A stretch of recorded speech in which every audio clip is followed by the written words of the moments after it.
ভারতীয় দল পেয়ে গেল দ্বিতীয় কোহলিকে। আর চিন্তা নেই, বিরাট কোহলির এই বিকল্প ক্রিকেটারকে পেয়ে ভীষণ খুশি সবাই। ব্রিটিশদের পিটিয়ে ডাবল সেঞ্চুরি করতেই ভারতের চিন্তা দূর হলো। জানেন এবার কে এন্ট্রি নিতে চলেছেন বিরাট কোহলির জায়গায়? কোন ইয়ং ক্রিকেটারকে বিরাটের বিকল্প হিসেবে পেল ভারতীয় দল? দেখুন, দীর্ঘ 8 বছর জাতীয় দলে থেকে বিচ্ছিন্ন থেকে যে যন্ত্রণা প্রাপ্তি হয়েছিল তা যেন ইংল্যান্ডের মাটিতে ছড়িয়ে দিলেন ভারতীয় ক্রিকেটার করুণ নায়ার, যাকে বলে একেবারে শেষ থেকে শুরু। অর্থাৎ 8 বছর আগে নিজের পারফরমেন্স যেখানে শেষ করেছিলেন সেই সূত্র ধরে রেখেই আবারও নতুন যাত্রা শুরু করলেন নায়ার। সদ্য ইংল্যান্ড লায়ন্সের বিরুদ্ধে প্রস্তুতি ম্যাচে সেঞ্চুরি নয়, একেবারে ডাবল সেঞ্চুরি করেছেন ভারতীয় তারকা, যার জেরে ইংল্যান্ডের বিরুদ্ধে ভারতীয় দলের করুণের অবস্থানও এক প্রকার পরিষ্কার হয়ে গেল।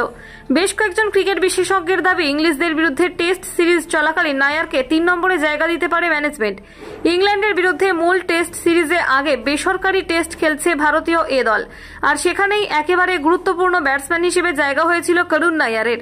মনে করা হচ্ছে দেশের জার্সি গায়ে প্রধান আসরে কামাল দেখানোর আগে একটা বড় ঝলক দিয়ে রাখলেন করুণ। ইংল্যান্ড লায়ন্সের বিপক্ষে প্রথম দিনের শেষে 186 রানের অপরাজিত থেকে ইনিংসের সাময়িক দাড়ি টেনেছিলেন নায়ার। আর সেই ইনিংস বিরতির পর ভারতের স্কোরবোর্ড খানিকটা এমন ছিল, ভারত 3 উইকেট 409 রান। এরপর দ্বিতীয় দিনে ইংলিশ বাহিনীর বিরুদ্ধে একেবারে দাপট নিয়ে মাঠে খেল দেখাতে শুরু করেন নায়ার। রোহিত বিরাটের অবসরের পর ইংল্যান্ডের বিরুদ্ধে ভারতীয় টেস্ট দলের প্রথম দিকের ব্যাটিং অর্ডার নিয়ে প্রশ্ন ছিল অনেকেরই। মূলত টপ অর্ডার ও মিডল অর্ডার নিয়ে সংশয়ে ছিলেন বহু ভক্ত। ওপেনার হিসেবে শুভমান গিল এবং যশস্বীর প্রসঙ্গ উঠলেও কোহলি 3 নম্বর ব্যাটিং পজিশন নিয়ে তৈরি হয়েছিল সমস্যা। তবে অনেকেই আশা করেছিলেন খুব সম্ভবত করুণ নায়ার অথবা সাই সুদর্শনকে 3 নম্বর পজিশনে খেলানো হতে পারে। তবে ইংল্যান্ডের বিরুদ্ধে এ দলের 200 রানের পর এবার ভারতীয় দলের 3 নম্বর পজিশনে করুণ নায়ার নামটা একেবারে পাকা হয়ে গেল বলেই মনে করছেন বহু ক্রিকেট বিশেষজ্ঞ। প্রসঙ্গত উল্লেখ্য, করুণ নায়ার বেঙ্গালুরুতে বড় হয়েছেন এবং চিন্ময়া বিদ্যালয়ে পড়াশোনা করেছেন।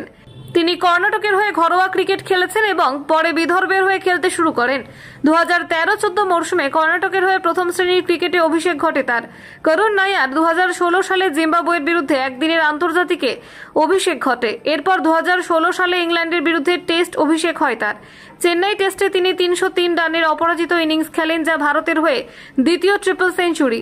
করুণ নায়ার আইপিএল এ বিভিন্ন দলের হয়ে খেলেছেন, যেমন royal Challengers Bengaluru, Rajasthan Royals, Delhi daredevils. 2024-25 মরশুমে তিনি বিদর্ভের হয়ে রঞ্জি ট্রফিতে 863 রান এবং বিজয় হাজারে ট্রফিতে 779 রান করেন। এরপর তিনি ভারত এ দলের সুযোগ পান এবং ইংল্যান্ডের লায়ন্সের বিরুদ্ধে 200 রান করেন। Bureau report, Bangla digital TV.